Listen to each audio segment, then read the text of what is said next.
आप सभी को प्रभु यीशु मसीह के मधुर नाम से जय मसीह की। आज का विषय है यीशु मसीह है। Jesus is Christ. हिब्रू भाषा में मसाया, ग्रीक भाषा में क्रिस्टोस कहते हैं, जिसका अर्थ होता है द अनॉइंटेड वन, अर्थात अभिषिक्त जन। हम पढ़ते हैं पुराने नियम में, उन दिनों में याजक महायाजक जो लोग थे, समाज के लिए एक बकरे के ऊपर हाथ रख के उसके प्रार्थना करते थे और समाज के सारे पापों को उस बकरे के ऊपर रख देते थे और उसे मरुस्थल में छोड़ दिया जाता था ताकि जाके वो वहाँ मरे। पर समाज के पापों को लेकर उसका अभिषेक किया जाता था और बकरा जाके मरुस्थल में मरता था। वो बकरा यीशु मसीह का रूपात्मक चिन्ह है। हम पढ़ते बाइबल में बहुत से भेद की बातें हैं और सेम वो दुनिया में मेमना आया जिसका अभिषेक हुआ और मानव जाति के लिए बलिदान हुआ। हम सीखेंगे मसीह का मतलब क्या होता है, अभिषिक्त जन। किस चीज के लिए और किस काम के लिए यीशु मसीह अभिषेक किया गया था और दुनिया में क्यों आया।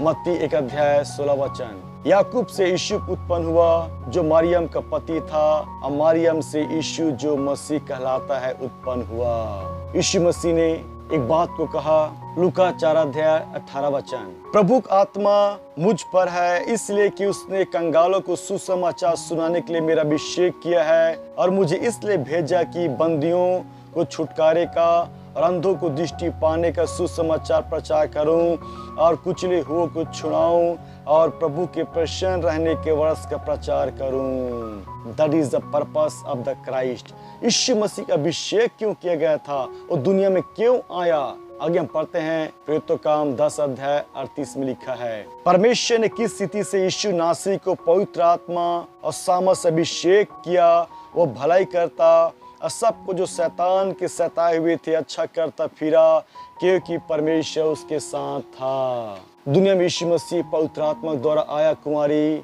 मरियम के गर्भ में, और पवित्र आत्मा द्वारा यीशु मसीह का जन्म हुआ और पवित्र आत्मा द्वारा यीशु मसीह बढ़ता चला गया। पवित्र आत्मा अभिषेक को प्राप्त किया और वही पवित्र आत्मा द्वारा यीशु मसीह क्रूस पे चढ़ा, बलिदान हुआ। वही पवित्र आत्मा द्वारा यीशु मसीह तीसरे दिन मुर्दों में से जी उठा। That is a Christ. यही मसीह है, दुनिया में आया था अभिषेक होकर, समाज के सारे पापों को उस पर लाद दिया गया, मानव जाति के लिए क्रूस पर बलिदान हुआ।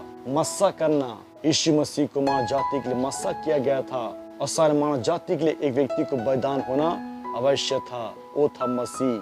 मसीह का अर्थ होता है बलिदान होने वाला। वह पुरुष जो मानव जाति के लिए अपने आप को बलिदान करेगा वो केवल यीशु मसीह है, इसलिए उसे यीशु मसीह कहते हैं। अपने नाम के आगे पीछे मसीह लिखना काफी नहीं है, वो जीवन जीना, वो काम करना मसीह के समान, तभी वो सार्थक होता है सरनेम का, उस नाम का मतलब तभी वो महिमा को पाता है। मत्ती 27:17 तुम किसको चाहते हो कि मैं तुम्हारे लिए छोड़ दूं, बरअब्बा को या यीशु को जो मसीह कहलाता है।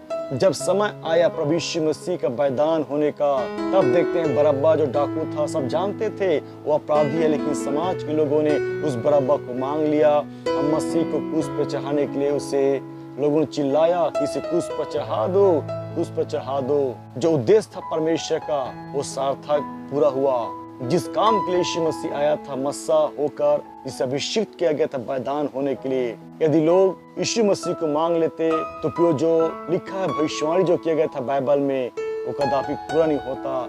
इसलिए पिलातुस ने चाहा छोड़ देना, लेकिन परमेश्वर की मनसा था कि उसके पुत्र मानव जाति के लिए बलिदान हो, इसलिए यीशु मसीह क्रूस पर चढ़ाया गया। हम सब के दाम का कीमत चुकाया, हम सब के मानव जाति पापों को लेकर अपने देह पे क्रूस पे चढ़ गया, मारा गया, गाड़ा गया, तीसरे दिन जी उठा मुर्दों में से। यही है यीशु मसीह। धन्यवाद देखने सुनने के लिए। प्रभु आप सभी को बहुत आशीष दे।